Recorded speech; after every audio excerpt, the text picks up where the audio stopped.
Bonjour, bienvenue sur ma chaîne Les Curiosités de Cécile. Donc dans ce deuxième vlog, je vais vous présenter les jeux que j'aime utiliser pendant l'automne, l'hiver. Et pour finir, je vais vous montrer aussi quelques tarots et oracles, plus on va dire avec un côté fun, ça dépend desquels, mais voilà, plus ambiance Halloween. Voilà. Donc, pour commencer, je vais vous montrer un premier tarot que j'aime beaucoup. C'est le Hanaka Tarot. Alors, le Hanaka Tarot, c'est un jeu qui est quand même ancien. Donc, je ne vais pas vous montrer toutes les cartes. Je l'ai dans sa version auto-publiée. Pourquoi? C'est un choix que j'ai fait parce que pour moi, au niveau des couleurs, elles étaient beaucoup plus vibrantes pour moi dans cette version-là que dans la version mass market qu'on retrouve un peu de partout en vente. Donc si vous le voulez un peu moins cher, parce que c'est pas un jeu auto-publié qui est très cher, un peu moins cher, ben oui, vous pouvez le trouver sur toutes les plateformes de vente qui existent. Et voilà, celui-là pour moi il est très automnal, j'aime beaucoup, il est très ancré, très ancré dans la terre, la roue de fortune. Voilà, puis vous avez ces tons là, ces tons de marron, de jaune, d'oranger. Il est très beau, il a ce côté médiéval. Je trouve les personnages touchants parce qu'ils sont pas parfaits, justement, comme le monde et les gens en général. Donc c'est une beauté qui est beaucoup plus subtile et qui est beaucoup moins lisse que ce que l'on peut retrouver dans certains jeux. Bon, c'est vrai que la mort est pas, on peut pas dire pas mal, mais voilà, c'est un jeu qui est pour moi très en lien avec cet esprit d'automne, cet esprit où on rentre un peu en introspection. Et j'adore cette carte du soleil avec ses tournesols. C'est une des cartes qui m'a fait craquer, moi étant du sud. Enfin, c'est pas pour les tournesols, mais les cyprès, les arbres comme ça. Et vous voyez, le 10 d'épée, c'est pas ici une carte qui fait où ça symbolique, ça serait voilà, la personne est achevée, point. Non, elle a été blessée, mais elle part. Et ça, j'aime bien dans ce tarot. J'aime bien ce côté-là, très terrien. Et c'est vrai que la version auto-publiée est plus petite, mais bon, après la qualité est beaucoup mieux que la version mass market.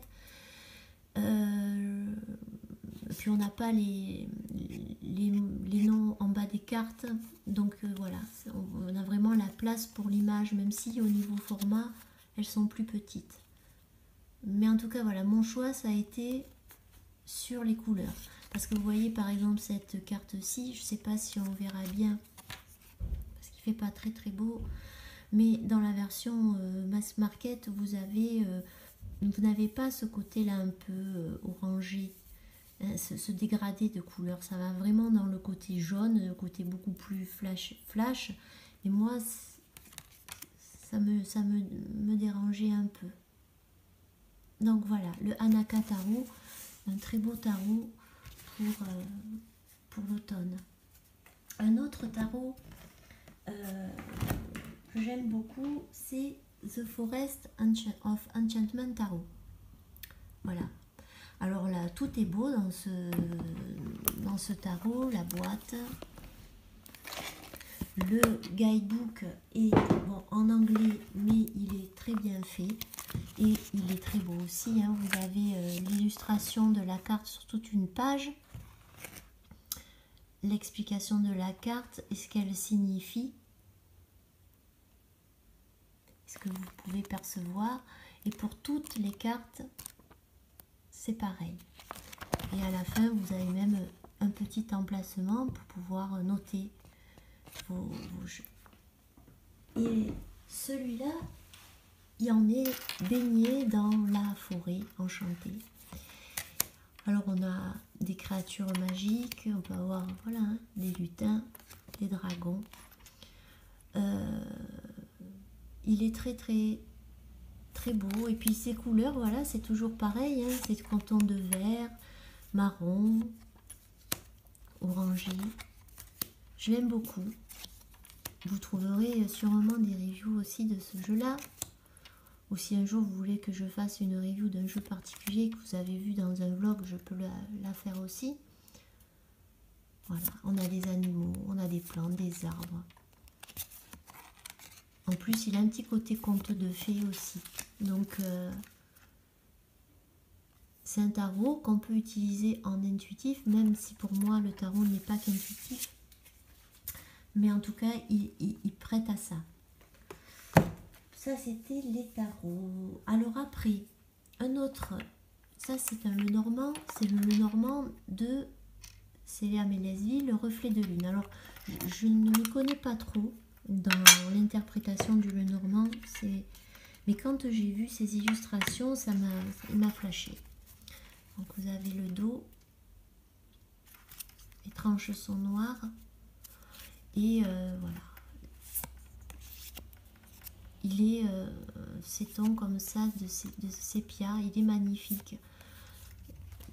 Donc en fait, je me suis dit tant pis, même si je suis débutante dans cette sorte de divination, je le prends quand même parce qu'il est magnifique. Et voilà, moi il m'a flashé. Voilà. Et la carte de la roi est très très belle. Cette carte, la carte du choix, là, des chemins, et ben, quand je l'ai vue, j'ai dit, oh, celui-là, il me le faut. Voilà. Donc voilà, il est très automnal dans ses couleurs aussi.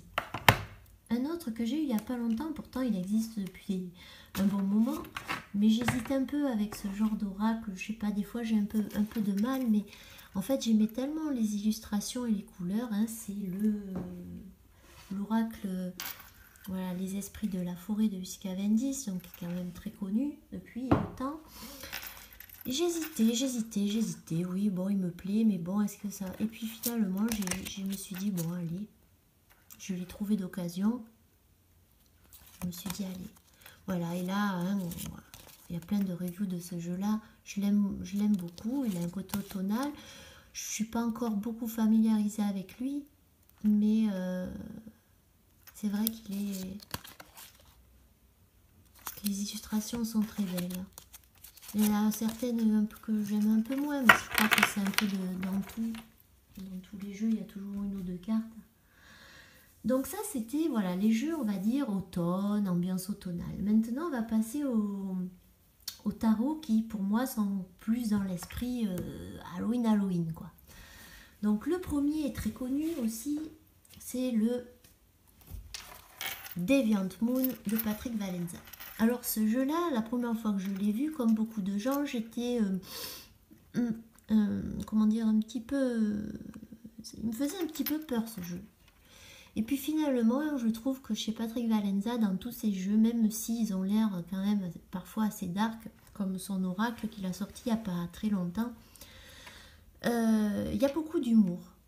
Et du coup, ça passe bien. Et c'est vrai que plus je l'utilise, et plus en fait ça devient un bon compagnon, quoi. C'est pas un jeu qui va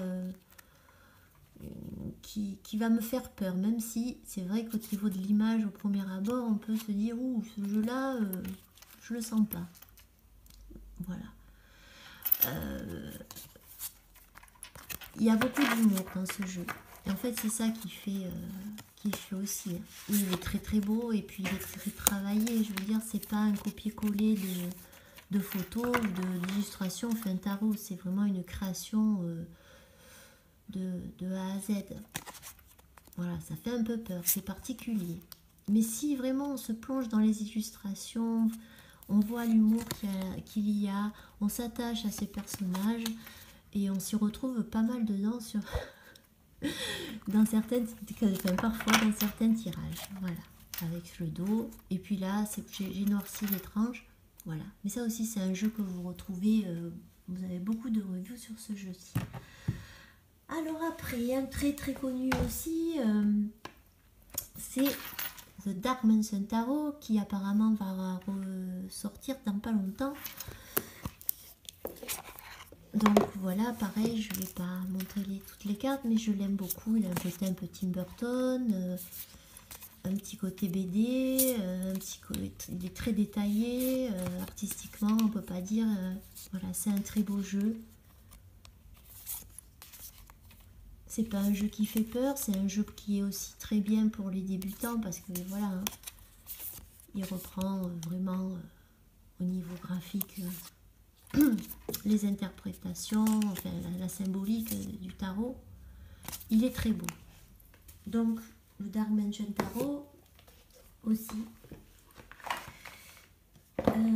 Un autre tarot pour finir. Alors ça c'est un tarot que j'ai backé sur Kickstarter. Il s'appelle le Tarot of the Unknown. C'est un tarot qui est basé sur un dessin animé qui était passé, c'est Over the Garden Wall. Alors moi je suis très fan de ce dessin animé là, qui est l'histoire de deux petits garçons qui se retrouvent, au début c'est ça, ils se retrouvent perdus dans une forêt et ils vont faire différentes rencontres. Et bien sûr tout ça se passe le soir d'Halloween. Et ce jeu-ci est, voilà, il est classique, on va dire, dans le Rider-Waite, on va vite comprendre, hein, par exemple, ici c'est le plus jeune, c'est le fou. Et c'est vrai que dans le dessin animé, c'est un petit garçon qui a peur de rien, qui est content de tout. Donc c'est bien, mais ça peut avoir aussi d'autres côtés. Il a un côté très cartoon. Très cartoon.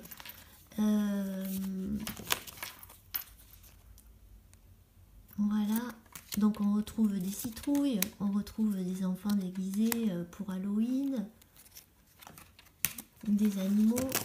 Et vraiment, c'est un dessin animé, si vous avez l'occasion de le voir, s'il passe ou si vous l'avez en DVD, c'est vraiment un dessin animé où il y a plusieurs on va dire, degrés de lecture. On peut très bien se baser sur le premier degré, mais c'est vrai que quand on voit plus loin, on a vraiment l'enfer de Dante, version cartoon, quoi. Et donc on va rencontrer des personnages comme ici l'homme à la hache, comme cet autre personnage là, voilà. Là c'est le bûcheron avec la lanterne pour l'ermite. Et voilà, c'est un jeu que j'aime beaucoup et qui me fait voilà, c'est un côté très enfance que j'aime beaucoup. Après, toujours on va dire plutôt lumineux et en lien avec l'enfant intérieur, c'est le White Heart Wisdom Oracle, voilà, que vous trouvez sur sa boutique Etsy.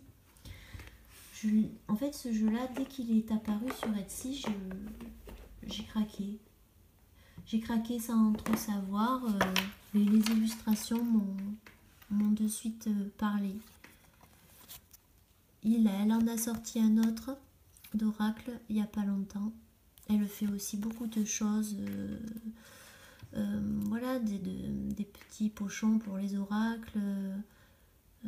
C'est vraiment un univers en entier. Et là, voilà, on y retrouve les saisons celtiques, hein, enfin les saisons, le cycle des saisons. Et ce petit personnage, ces personnages, et voilà, ça me parle, ça me touche.